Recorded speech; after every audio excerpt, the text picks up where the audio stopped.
রুদ্রদেবের এই বিচিত্র রূপ আমি আগে কখনো দেখিনি। এতক্ষণে তো ওনার রুদ্ররূপ ধারণ করে ওনার ত্রিশূল দিয়ে দেবদাসকে বধ করে দেওয়া উচিত ছিল, কিন্তু করেনি।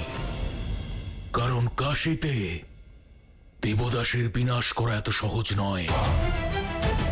সে একজন ব্যক্তি নয়, একটি ধারণা, কলির ধারণা, কলিযুগের আধার, নিজের প্রভাব বিস্তার করার আর এই দ্বন্দ্বে জয়ী হওয়ার আরো উপায় আছে আমার কাছে। কিন্তু বিজয় কি করে সম্ভব হবে? চণ্ডী দেবীদের নিয়ে গেছেন, মহাদেবও চলে গেছেন, আর এই মহাযজ্ঞ অপূর্ণ। কলি আমি, কলি আসন্ন যুগের প্রভু, সকল বিকৃত চিন্তার জন্মদাতা আমি। যে যে এই যজ্ঞকে ছেড়ে গেছে তাদের সবাইকে আমি বাধ্য করব ফিরে আসার জন্য। তা সে শিব হোক বা চণ্ডী। কিন্তু কি করে মহারাজ?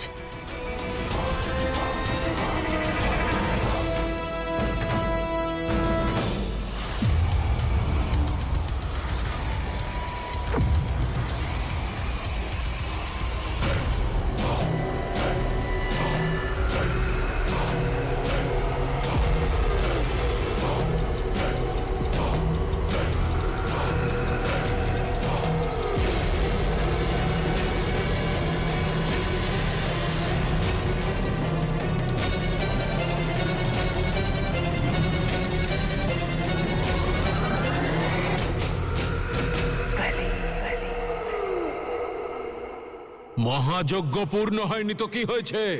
আমি দশাশ্বমেধ যজ্ঞ করব, যজ্ঞ করব, যজ্ঞ করব।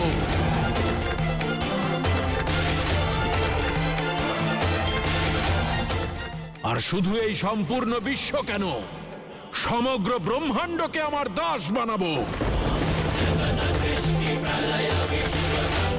তখন সবাই আমায় কাশী নরেশ নয়, ত্রিলোক নরেশ বলে ডাকবে, ত্রিলোক নরেশ বলে ডাকবে, ত্রিলোক নরেশ বলে ডাকবে।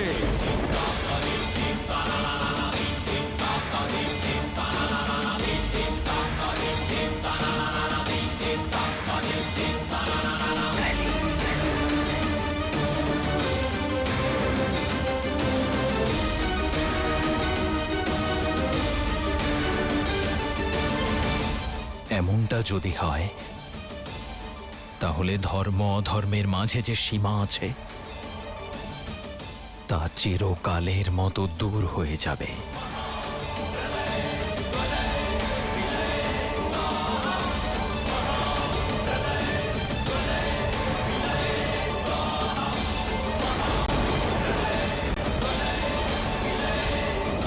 এই যজ্ঞ প্রার্থনা নয়, প্রলয়ের শুরু। ও দশাশ্বমেধ যজ্ঞের আশীর্বাদ দ্বারা ধর্মকেও নিজের দাস করে নেবে।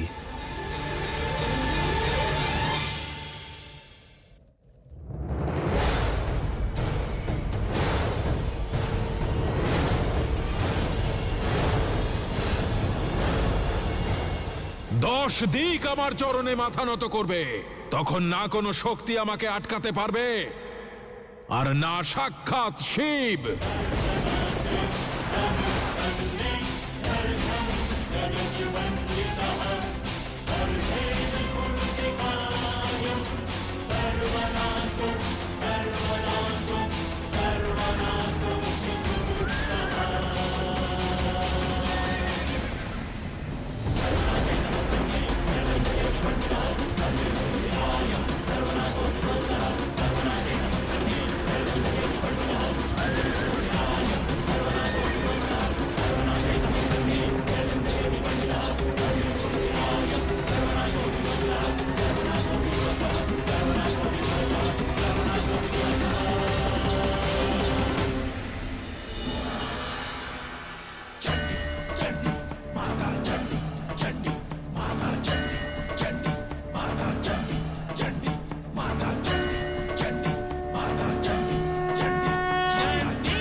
এনারা কারা?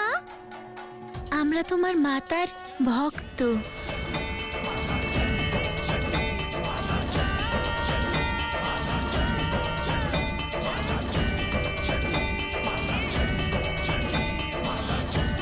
আমরা তো দেবদাসের দাসত্ব থেকে বেরিয়ে এসেছি, কিন্তু আমাদের স্বামীদের মুক্ত করব কি করে আমরা?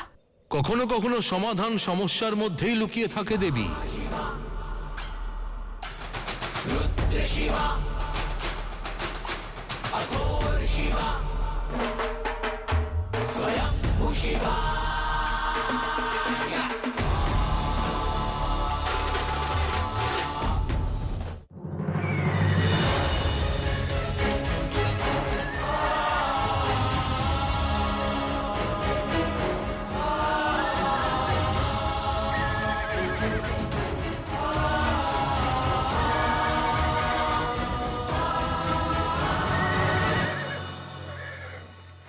মূর্খ তুমি রিপুঞ্জয়, মূর্খ তুমি যে এটা ভাবছো ব্রহ্মাণ্ড চালনা করে যে দেবীরা, তারা তোমার এই দশস্বমেধের মায়াবী অশ্বদের আটকাতে পারবে না। জানি আমি, ওই দেবীদের কাছে এত শক্তি আছে যে কিছুক্ষণের জন্য আমার অশ্বকে আটকে দিতে পারেন, কিন্তু আপনারা ভুলে যাচ্ছেন ওই দেবীরা তাদের স্বামীরূপী দেবতার উপর কখনোই প্রহার করবে না।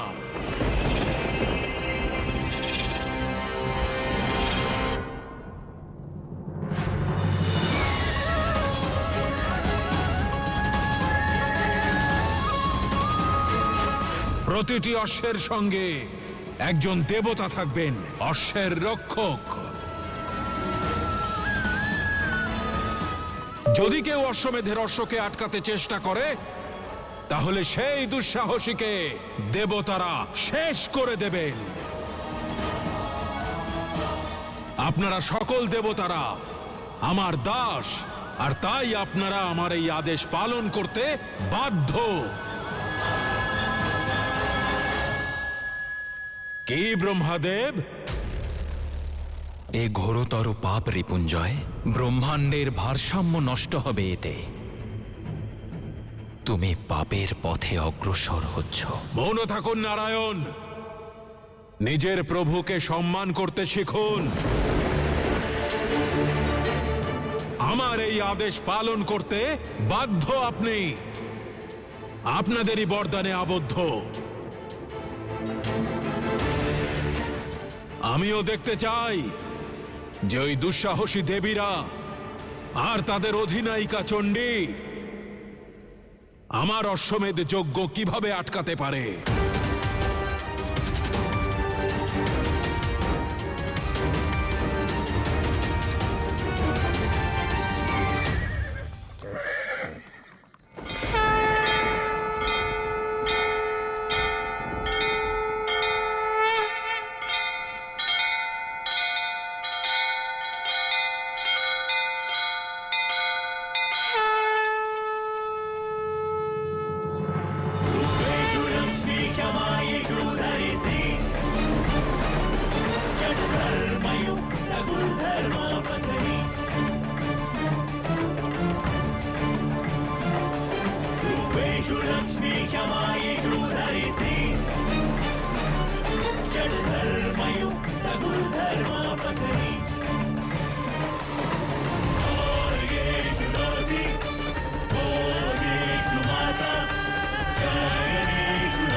এটা ভালো হয়েছে দেবী যে আমি নিজেকে বাঁচিয়ে নিলাম, নয়তো আমিও ওদের মতো না। যেখানে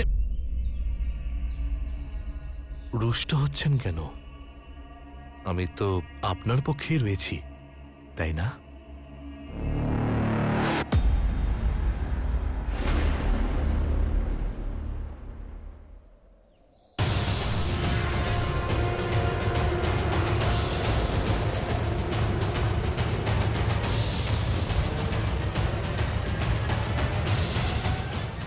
দেবরাজ, এ আপনি কি করছেন? নিজের কর্তব্য পালন করছি ব্রহ্মাদেব।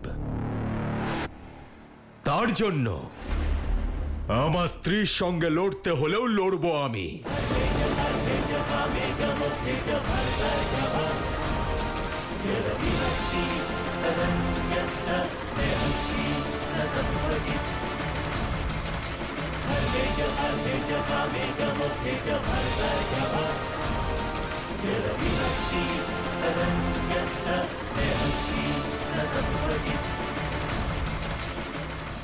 কি দেবেন্দ্র তাঁর ইন্দ্রাণীর উপর প্রহার করবেন?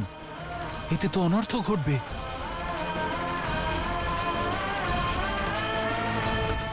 দাঁড়ান!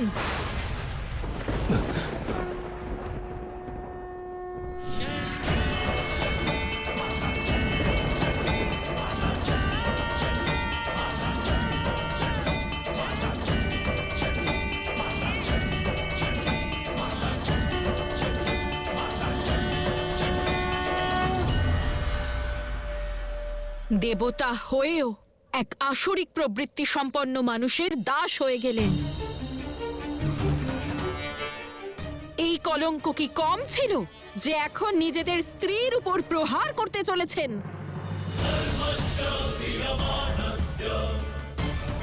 কিন্তু মাতা, আমরা আর কি বা করতে পারি?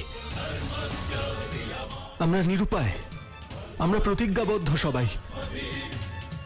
প্রতিশ্রুতির কথা মনে আছে, ধর্মের কথা মনে নেই?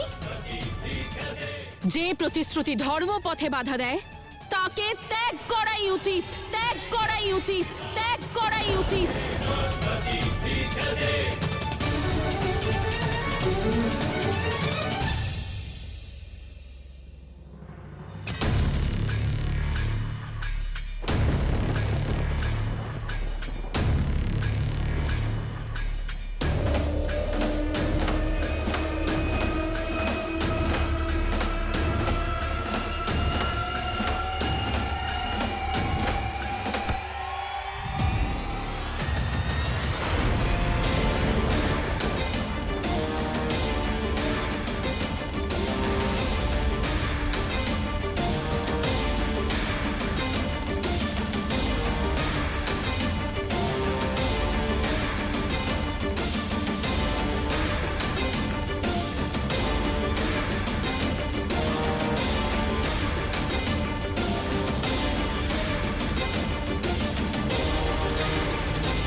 মাতা, এ কেমন অন্যায়?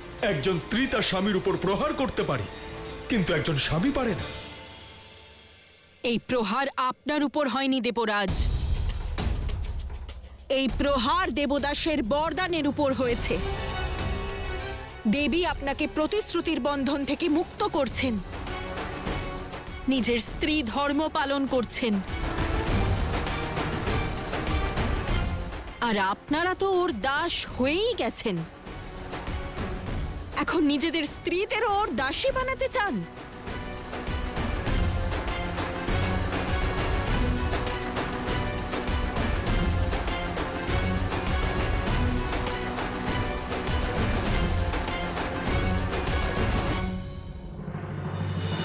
এই যুদ্ধ সমানতার, নারায়ণ। মাথা নিচু করবেন না, সঙ্গ দিন।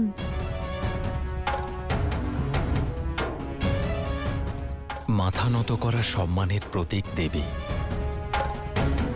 আর যেখানে সম্মান নেই সেখানে সমানতা কিসের?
আমরা দেবতারা প্রতিশ্রুতি রক্ষা করে ধর্ম পালন করব। এই মুহূর্তে এটা ছাড়া আর কোনো পথ অবশিষ্ট নেই।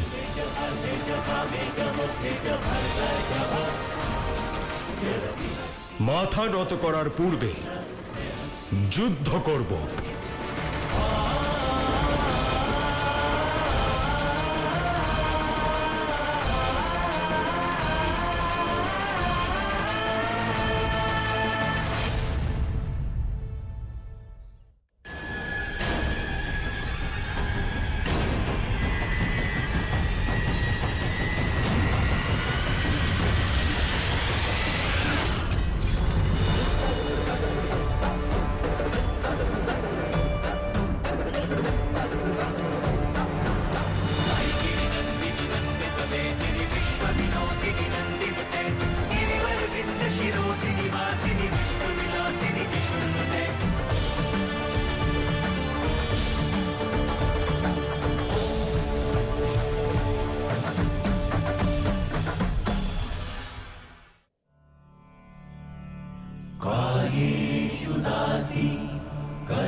প্রহার উনিও করতে পারতেন, কিন্তু উনি সম্মান বেছে নিয়েছেন। পুরুষ নিজেদের মর্যাদা ভুলে গেলেও নারীরা নিজেদের মর্যাদা পালনও করতে জানে, আর অপরকে সম্মানও দিতে জানে।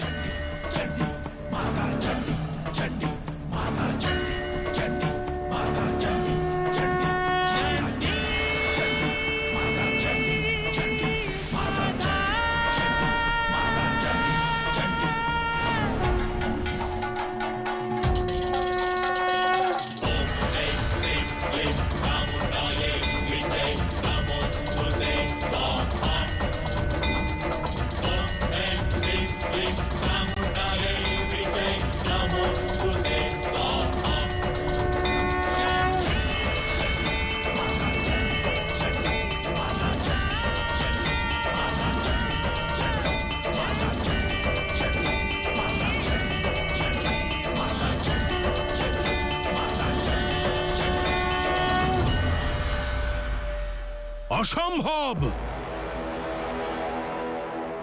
এই ঘটনাচক্র কি রূপ ধারণ করেছে, আমরা তো এটা কল্পনাও করিনি। তুমি হয়তো করোনি, কিন্তু এ আমার কল্পনাও ছিল, আর ইচ্ছাও। এখন তুমি দেখতে থাকো কিভাবে অন্ধকারের সাম্রাজ্য কাশীকে গ্রাস করে সম্পূর্ণ সংসারে ছড়িয়ে পড়ে, আর এই অন্ধকারে কলির জয়ের পরিচয় হবে।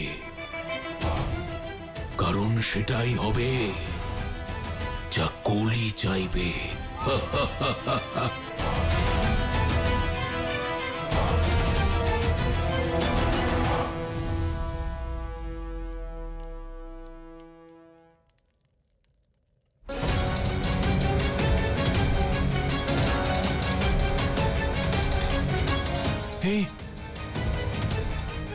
এই অগ্নি ক্ষীণ হচ্ছে কেন?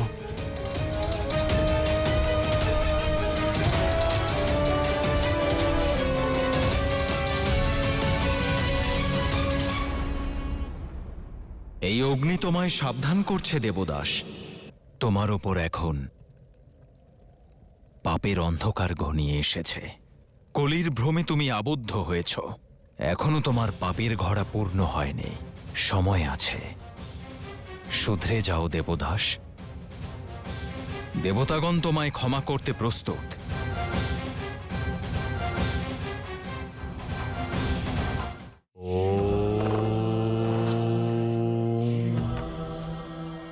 আপনারা সবাই জীবনের বাধাকে কতই না দোষারোপ করেন, কিন্তু জীবনে বাধা কেবল প্রতিকূলতা আনে না, সব সমস্যা আপনাকে নতুন কিছু শেখায়।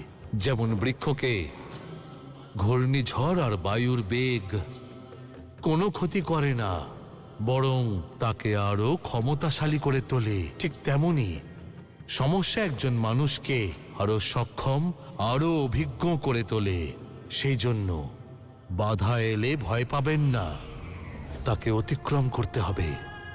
নিজের জীবনের অর্থ সন্ধান করতে হবে, সকল উদ্দেশ্য পূর্ণ করতে হবে।